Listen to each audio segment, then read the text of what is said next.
that something good is going to happen to me. And we have to decide to have that on purpose. I have been hurt many times in my life by having a misplaced hope, by putting my hope in a person, or putting my hope in a job or a position, or putting my hope in a certain amount of money that I wanted to maintain. Sometimes we can't even put our hope in ourselves because we can even disappoint ourselves. We have to keep our hope firmly planted in God. And actually, I believe that it's our unrealistic expectations that cause us to feel hopeless and down and devastated. If we will keep our expectation in God and expect Him and Him alone to be there for us at all times, then we can go through life with a positive attitude and not experience all those devastating times that we have if we put our hope in things that are shaky. Go to Psalm 27:13.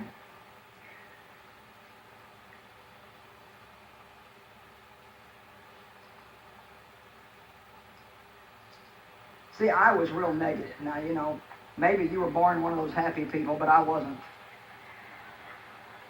I think I was born with lemons in my mouth, but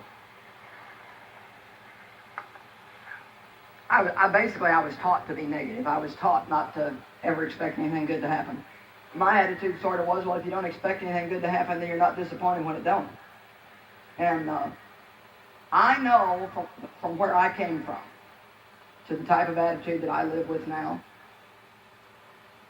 And you could ask Dave. Nobody knows me better than Dave.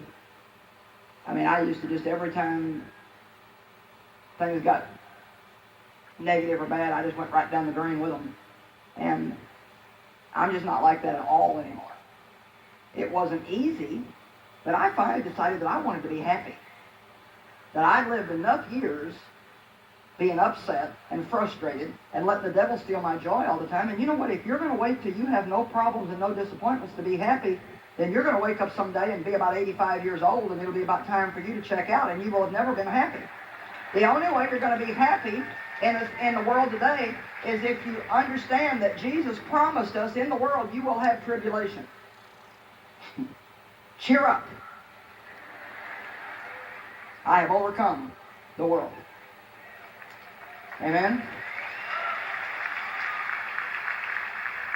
And if you have a habit of being negative, then you're going to have to form a habit of being positive. Actually, I was so negative that when I would have trouble and I'd be around positive people, they would make me mad. Because when you really just want to get down in the pit and wallow around in your misery, you don't like it when somebody tells you that something good's going to happen. Come on now, am I telling you the truth? You just want to say, oh yeah, you happy, clappy, snappy people. You just don't have any idea what I'm going through. But there are people that are going through so much, and by their attitude, you'd never even know it. You know why? Because they're really totally trusting in God. Psalm 27, verse 13, King David, or the psalmist, said, What would have become of me had I not believed that I would see the Lord's goodness in the land of the living? I love that scripture. David's saying, what kind of a life would I have had if I wouldn't have had an attitude of faith and believed that I was going to see something good happen in my life? I love it because it says something good in the land of the living, not when I go to heaven. I think for too long Christians have believed, well, if I can just make it through till I get to heaven, then I'll get my mansion in glory. Well, that's cool. I'm glad I got one there, but I just would like to also live in something nice while I'm here. I'm sure I'm going to get a chariot when I'm there, and I'm already believing God that Dave does not get to drive in heaven, that I get to drive, and he has to ride with me. I have got my faith out for that.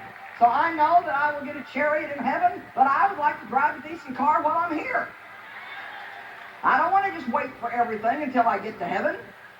And I don't believe that that's biblical. Yes, there's trials and tribulations and things that we go through, but my Bible says that right in the midst of all of these things, you are more than conquerors through Christ who loves you. More, you know what I believe more than a conqueror is?